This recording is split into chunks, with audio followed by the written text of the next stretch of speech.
From Badr Hari.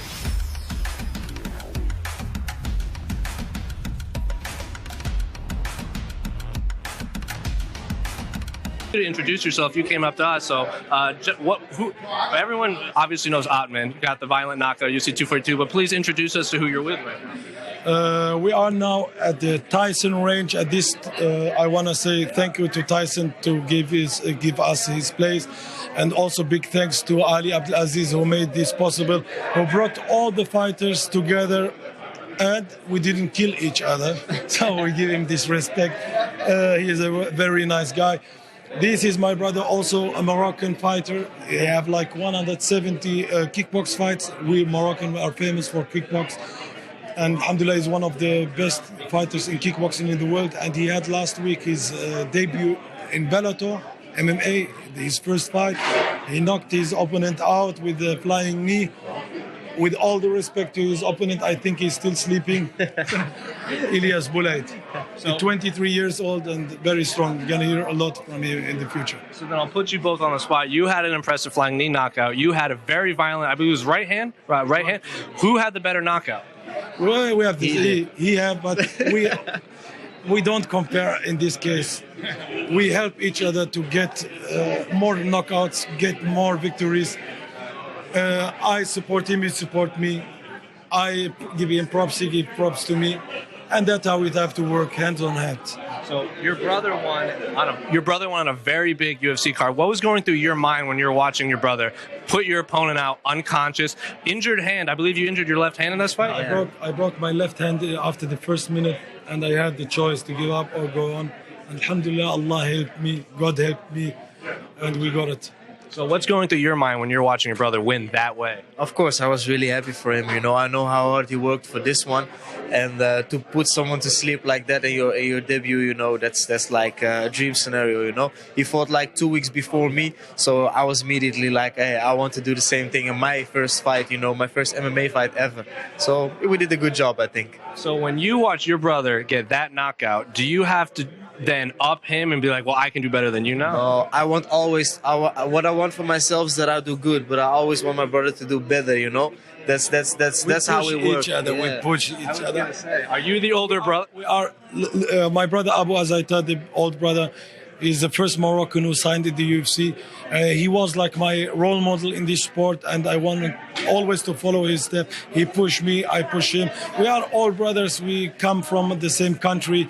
We have the same language. We are brothers from another mother, and we want everyone to be the best. For me, I don't care if he's gonna become better than me, or I think he also don't care if I'm gonna become better than him.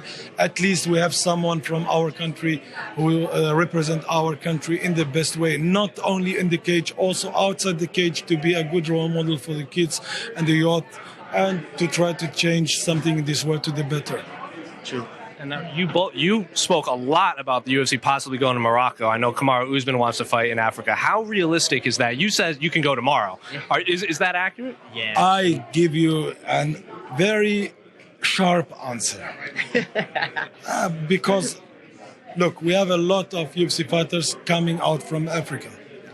We deserve UFC to come to Africa. Or Israel Adesanya just win his fight now, maybe 2-3 days ago. The first thing he said in his interview, he wants UFC come Africa, and he's from Nigeria. We are all the same, but he wanted UFC to come to Morocco. We have everything in Morocco. I had like last year a fight in Morocco. A big organization come to Morocco. We made it possible. It is very easy. Like I said before, everything is easy, only the things which we want to make hard. But we have a good healthcare. We have good hospitals in case of, I hope no one going to injure, but we have to think about this. We have good ways. We have good flights. We have good, very, very beautiful, amazing nature. We have very amazing people, hospitality of the people. You will go at least with 5 kilo more to home back. Because the food is very good. Yeah. And we have sea, we have mountains, we have forests, we have everything there. But to be realistic now about UFC coming, what they need like visa. We're gonna get this for all the fighters who deserve to be on this card. They need a venue. We have venues. We're gonna get them full. You want us people? We Moroccan, we love sport. We are all sportmen. We support every sport. We are very famous in soccer. We are very famous in kickboxing, and now, alhamdulillah, we became very famous also in MMA too. So we have a good venues. We have a good security there. What else do we need? What else do we need to get it to Morocco? Well, do you think Bellator could go there too? Because they've held fights in Tel Aviv, they've gone to Spain, they've gone to Turkey. Could Bellator beat the UFC to Morocco? No, wait, stop. This question is very dangerous. We have our manager, Ali Abdelaziz. We trust him. You saw he brought us all together. He is special. Why? Because he let us do what we can do best as fighting. He decide who come. He decide who we're gonna fight, and I would say every one of you, even you and you are welcome to Morocco. Like I told you, we have a good hospitality. Anyone wanna come. The competition between UFC and Bellator, it's a thing between them. We don't. It's not our business, you know. I wanna keep ourselves far from this. One final question. I think a lot of people, when they think of Moroccan combat sports, you think Badr Hari.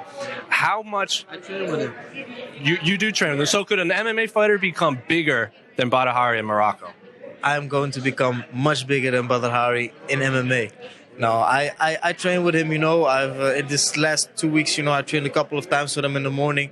He's doing good. He's getting a fight in December. So, but we have to tell, inshallah, Allah will make me a better fighter, a more famous fighter than he is. So will he be a bigger fighter than Badr Hari in Morocco? Me, I really honestly don't care about being big or small, or he become big or not. For me, the most important thing is that the person who compete, or MMA is like the platform, but we become famous, and in the same time we get the responsibility which we have to care our whole life. Look, we are in Tyson range. He stopped fighting, but he's still famous. And this responsibility, we have to be good role models for the person, for the people. We have to give the youths and the kids the best example we can give from ourselves, because they follow us, they're gonna follow our steps. And this responsibility we're gonna wear in front of our society, in front of God, in front of everyone. And whoever become the bigger, him or Badr Hari, or really, what I care about is just the one who is big is Allah. The God is the biggest. But the one who is big and famous, being famous in this world, have like just to be a good person. Then one final one for me. When do you both want to get back into the octagon and the cage, and who would you like to fight next, or when would you like to fight next? Me, as soon as possible. I love fighting. This is the thing what I love. I don't do it for money. I don't do it for being famous. I love to get punched in the face. I love to punch. This is what I do best. And like I said before, Ali Abdelaziz is my manager. I trust him. He's gonna decide for me when, where, what, blah blah blah blah blah. He know I want to fight soon. He gonna give me a name. I gonna take any name you give me. I take any competition serious, any opponent serious. I work hard. I give my best. As long as I give my best, I cannot blame myself. I'm happy with win or lose. So he too, we have like managers we put our trust in. They give us name, we work. What we do is like training and fighting. More than this, we don't need to think about. Same for you. Like, is there a time you want to come back, or you in the same mode? Yeah, same thing for him. You know, I just want to be there as soon as possible. I hope to fight one fight before the end of the year. Then, yeah, inshallah. Well, thank you guys so much, and good luck with everything. Brothers. This is serious. He's serious. I'll go to Morocco. I will absolutely go.